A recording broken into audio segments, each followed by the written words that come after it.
দয়াল আল্লাহ, আমার সন্তানকে আমার বুকে ফিরাইয়া দিও দয়াল আল্লাহ।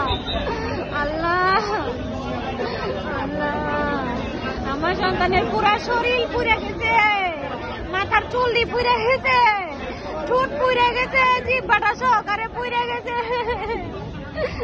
ওরে আল্লাহ রে, চামড়াটি ঘুষে গেছে, চামড়াটি ঘুষে গেছে। আল্লাহ গো, চামড়াটি উঠে গেছে। আল্লাহ, তুমি আমার সন্তানদের সুস্থ করে দিও।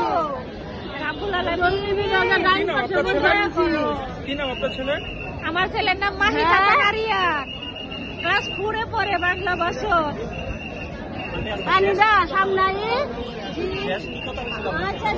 আরিয়ানের সাথে আরিয়ানে বলছে যে আপু তুমি যাও। আমাকে আচ্ছা ঠিক আছে। আমাকে বাবা তোমার যদি খারাপ লাগে, অসুস্থ, কদিন ধরে জ্বর, কদিন ধরে স্কুলে যায় না, আজকে আবার দিয়েছি স্কুলে।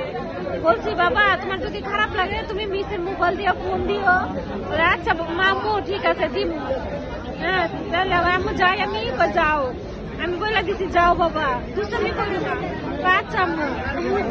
পরে আমি দিয়ে ক্লাসে ঢুকাই দিয়ে কতক্ষণ আমি তাকাইও ছিলাম যে ক্লাসে কি করে।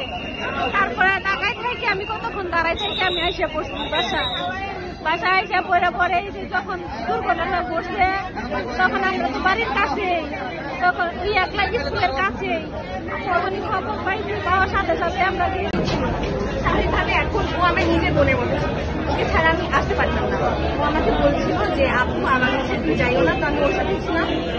পরে ওকে এখানে আনলাম, ও গাড়িতে বললাম, আসলাম। পরে ডক্টরটা বললো যে ওর অবস্থা তেমন একটা ভালো না, শুনেছি ওর শ্বাসনালী পুরোপুরি গেছে, এখন আমি আইসিইউতে আছি।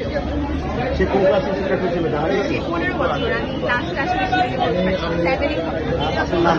আমার নাম ফাইরুজ আশরাফ, আমার কলেজে ইংলিশ ভার্সনে ফার্স্ট ইয়ার।